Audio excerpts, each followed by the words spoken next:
So దాదాపు 625 మీటర్లు ఎగిరిన తర్వాత 800 మొత్తం 820 మీటర్ 820 820 మీటర్లు ఎగిరిన తర్వాత ఎగిరిన తర్వాత సడన్గా మళ్ళీ 625కు పడిపోయి వితిన్ సెకండ్స్లోనే క్రాష్ అయింది. అంటే అప్పుడు వాళ్ళకి అర్థమై ఉంటుంది పైలట్లకి ఏదో పని చేయట్లేదు.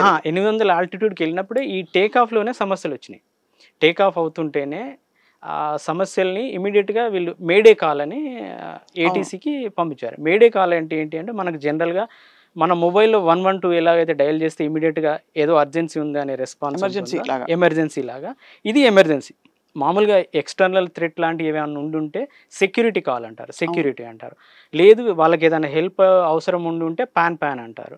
అలాంటివి కాకుండా డైరెక్ట్ వీళ్ళు మేడే అని ఇచ్చారు. ఈ మేడే అనేది కూడా 3 టైమ్స్ చెప్తారు. 3 టైమ్స్ అంటే మిస్కమ్యూనికేషన్ ఏం కాకుండా మేడే అని 3 టైమ్స్ చెప్పడం వల్ల ఏటీసీకి క్లియర్గా తెలుస్తుంది ఎమర్జెన్సీ రిక్వైర్డ్, అంటే వాళ్ళు ఏదో గ్రేవ్ ప్రాబ్లంలో ఉన్నారు, గ్రేవ్ డేంజర్లో ఉన్నారు. యూజువల్లీ ఇది చాలా హై ఆల్టిట్యూడ్లో ఉన్నప్పుడు జరిగి సమాయత్తం చేసుకోవడానికి టైం దొరుకుతుంది. ఉండేది ఇది చాలా లో ఆల్టిట్యూడ్లో ఉండగానే వీళ్ళు ఇమీడియట్గా మేడే అనగానే వీళ్ళు ఇమీడియట్గా ఏం చేశారు, ఎమర్జెన్సీ టీమ్ని యాక్టివేట్ చేశారు. రన్వే మీద ఉన్న ఫ్లైట్ అవన్నీ వాళ్ళకి రన్వే అంతా క్లియర్ చేయడానికి వారు రిటర్న్ ల్యాండ్ అవ్వడానికి చేస్తున్న క్రమంలోనే